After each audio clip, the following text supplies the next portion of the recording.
اگر منافق اور وہ لوگ جن کے دلوں میں روگ ہے اور جو مدینے کے شہر میں بری بری خبریں اڑایا کرتے ہیں اپنی حرکتوں سے باز نہ آئیں گے تو ہم تم کو ان کے پیچھے لگا دیں گے، پھر وہ تمہارے پڑوس میں نہ رہ سکیں گے مگر تھوڑے دن، وہ بھی پھٹکارے ہوئے، جہاں پائے گئے پکڑے گئے اور جان سے مار ڈالے گئے۔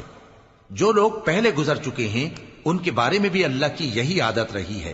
اور تم اللہ کی عادت میں تغیر و تبدل نہ پاؤ گے۔ لوگ تم سے قیامت کی نسبت دریافت کرتے ہیں کہ کب آئے گی،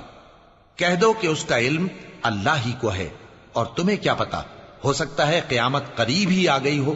بے شک اللہ نے کافروں پر لعنت کی ہے اور ان کے لیے جہنم کی آگ تیار کر رکھی ہے،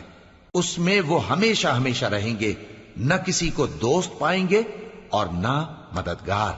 جس دن ان کے چہرے آگ میں الٹ پلٹ کیے جائیں گے تو کہیں گے اے کاش ہم اللہ کی فرما برداری کرتے اور رسول صلی اللہ علیہ وآلہ وسلم کا حکم مانتے، اور کہیں گے کہ اے ہمارے پروردگار، ہم نے اپنے سرداروں اور بڑوں کا کہا مانا تو انہوں نے ہم کو رستے سے بھٹکا دیا۔ اے ہمارے پروردگار، ان کو دگنا عذاب دے اور ان پر بڑی لعنت کر۔ مومنوں، تم ان لوگوں جیسے نہ ہونا جنہوں نے موسیٰ کو عیب لگا کر رنج پہنچایا تو اللہ نے ان کو بے عیب ثابت کر دیا اور وہ اللہ کے نزدیک آبرو والے تھے۔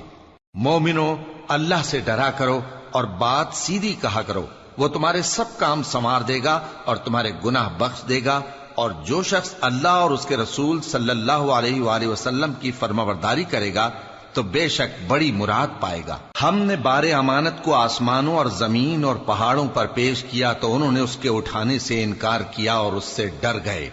اور انسان نے اس کو اٹھا لیا، بے شک وہ بڑا ظالم، بڑا جاہل ہے۔